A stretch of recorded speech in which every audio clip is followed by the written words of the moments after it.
Halo semuanya, selamat datang kembali di Recharge Lab.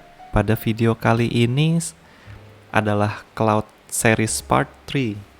Jadi, saya akan mendemonstrasikan cara membuat instance di EC2. EC2 itu adalah salah satu layanan inti dari Amazon Web Service untuk urusan compute seperti itu. Jadi pertama-tama untuk menggunakannya kalian wajib punya akun AWS, tentunya harus daftar dulu dan sebagainya. Setelah udah daftar berhasil, masuk ke AWS Management Console, login ya, berarti login dulu. Kemudian akan tampil seperti ini. Ini adalah AWS Management Console. Jadi kita bisa manage semua resources, semua layanan dari AWS melalui konsol ini.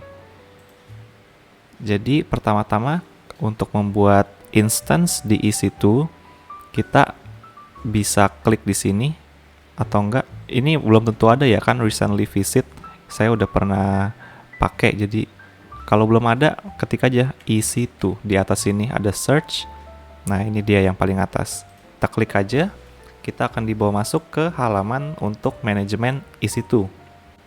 Nah, seperti ini. Ini nggak usah pusing, tenang aja. Kita tinggal klik launch instance yang ini. Nah, di sini kita akan disuruh milih AMI ya. AMI ya semacam OS ya.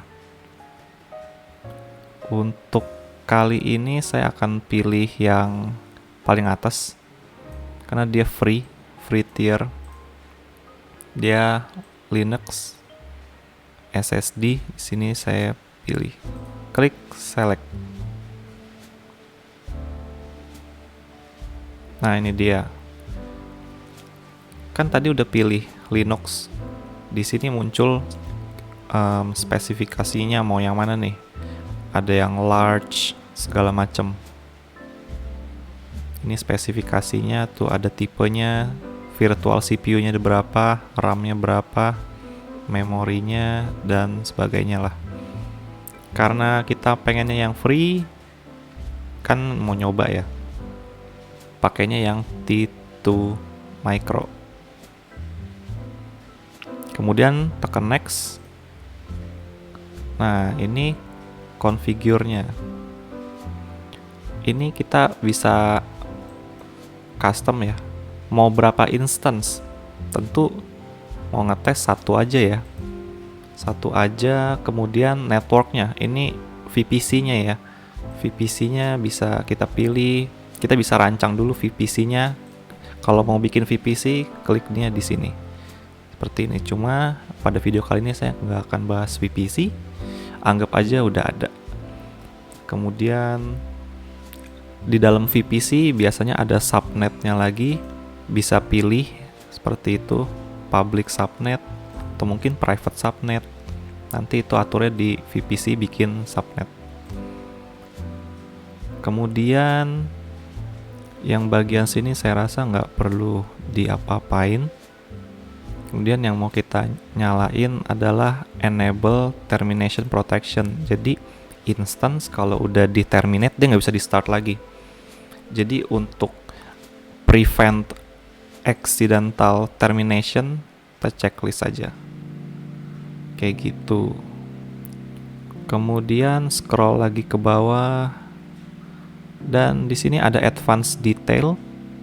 Saya pengen install Apache Web Server ya, HTTPD. Kemudian kita pengen configure untuk dia otomatis start pada saat ini instance-nya di start. Kemudian kita activate si web servernya. Dan kita bakal bikin satu web yang sangat simpel ya. Untuk munculin tulisan aja lah, kayak gitu. Jadi di bagian sini, ya mungkin gedein sedikit, perlu dikasih komen ya, komennya begini.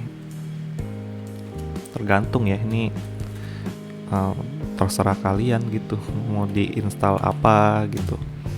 Kita pakai yum di sini -y install httpd. Kemudian systemctl enable httpd. Systemctl lagi start httpd. Kemudian saya bakal bikin indeks PHP nih, indeks HTML. Saya mau echoin. Di sini ada HTML. Tutup HTML. Ini karena pengen biar cepet aja, kita ngodingnya langsung di sini nih. Bikin hello world aja ya.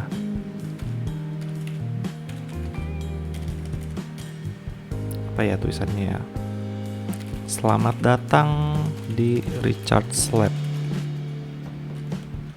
Seperti itu. Kemudian kita arahin dia. Kita arahin ke var, terus www ya, kayak semacam public HTML gitu. Kita kasih nama index HTML, sekaligus bikin folder baru HTML. Seperti itu. Kemudian kita next lagi. Kita bisa pilih storage-nya nih.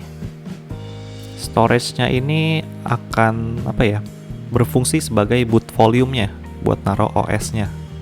Ini sebenarnya oke, nggak usah diapa-apain lagi. Kemudian add text. Next saja, add text. Di add text ini sebenarnya kita bukan suatu keharusan, cuma lebih baik dikasih aja ini buat nandain si instance-nya. Kita bisa kasih nama nih buat si instance, misalnya bukan kasih nama sih, kasih tag. Jadi kita kayak kasih keterangan lah kayak gitu. Misalnya begini, name-nya apa, terus mau dikasih name-nya apa gitu. Maksudnya key-nya apa, isinya apa gitu. Kemudian tekan next lagi aja. Di sini ada configure security group. Ini bagian security dari si instance ini.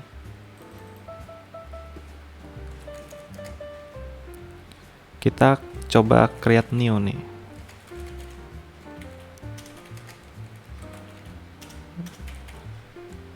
Web server security group contohnya. SG for web server gitu. Ini SSH-nya kita kayaknya nggak perlu ya. Kita nggak butuh SSH untuk masuk ke ininya, instance-nya. Terakhir kita tinggal klik review lagi, udah nggak ada next-nya lagi nih. Nah, kita lihat nih summary-nya dari yang udah kita configure tadi. Instance-nya tipenya ini T2 micro, EBS, memorinya ini RAM ya, RAM-nya segiga, CPU-nya cuma 1, security group-nya nggak ada, terus instance detailnya ya begitulah, storage, boot volume, oke. Kita tinggal klik launch. Nah, ini select an existing key pair digunakan untuk kalau misalkan kita mau masuk ke instance kita securely ya. Jadi kalau di Windows private key-nya ini itu sebagai password lah untuk masuk ke instance, tapi kalau untuk Linux dia untuk kita masuk ke instance melalui SSH. Ini di sini saya akan pilih proceed without a key pair. Kemudian mesti checklist di sini, kalau nggak bisa di launch. Checklist saja. Kita nggak butuh key pair karena kita nggak butuh pakai SSH. Kemudian tinggal klik launch instance. Launch instance ini sangat instan ya menurut saya. Tapi dia nggak langsung start, dia masih istilahnya configuring kayak gitu. Dan menunggu booting lagi kurang lebih 2 menit, 3 menit lah. Jadi boleh ditungguin aja. videonya akan saya cepetin ketika instance-nya udah start. Nah, instance-nya nih udah running ya. Kita bisa lihat nih. Coba refresh deh. Status ceknya initializing. Availability zone-nya tadi kita pilih di US East. Dan inilah kurang lebih detailsnya ada di sini di bawah. Kita centang nanti dia muncul di bawah detailsnya.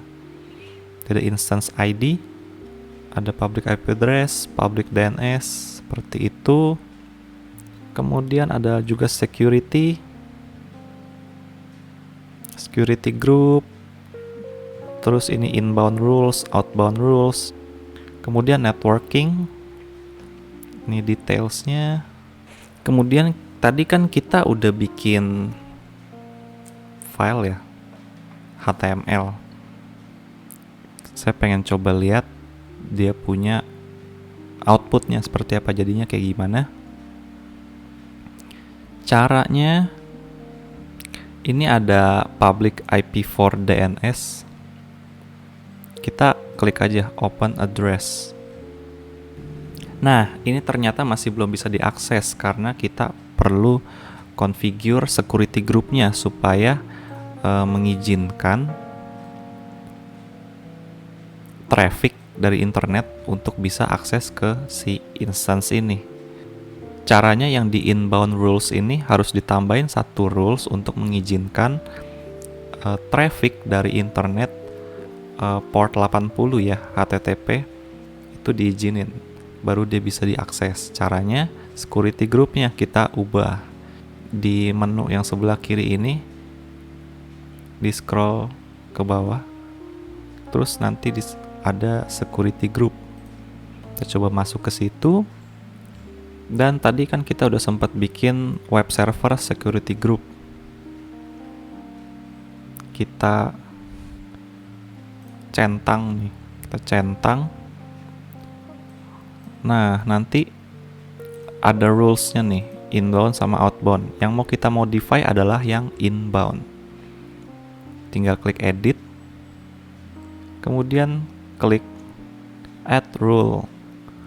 Type-nya ganti jadi HTTP, portnya 80 otomatis. Source-nya anywhere. Oke. Kemudian save rule. Kita akan coba balik lagi ke si instance. Yang ini kita coba buka lagi nih. Kita lihat dulu nih. Si inbound-nya udah ini ada atau belum. Nah, ternyata dia baru nge-refresh. Ini dia inbound rules-nya. Kita udah ngizinin port 80 dari anywhere bisa mengakses web server kita nantinya.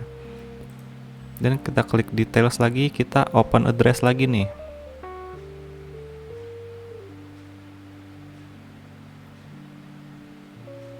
Nah, akhirnya bisa juga, dia udah kebuka. Dia menampilkan selamat datang di Recharge Lab, sama seperti yang tadi kita coding ya. Saat kita membuat instance, kita udah bikin web server dan kita bikin file HTML yang bertuliskan selamat datang di Recharge Lab. Jadi itu dia, ini kita lagi mengakses instance-nya, yang mana instance-nya bertindak sebagai web server, dan ketika ada request, dia akan munculin si indeks HTML ini. Seperti itu untuk video EC2 kali ini. Semoga membantu kalian dan sampai jumpa di video berikutnya.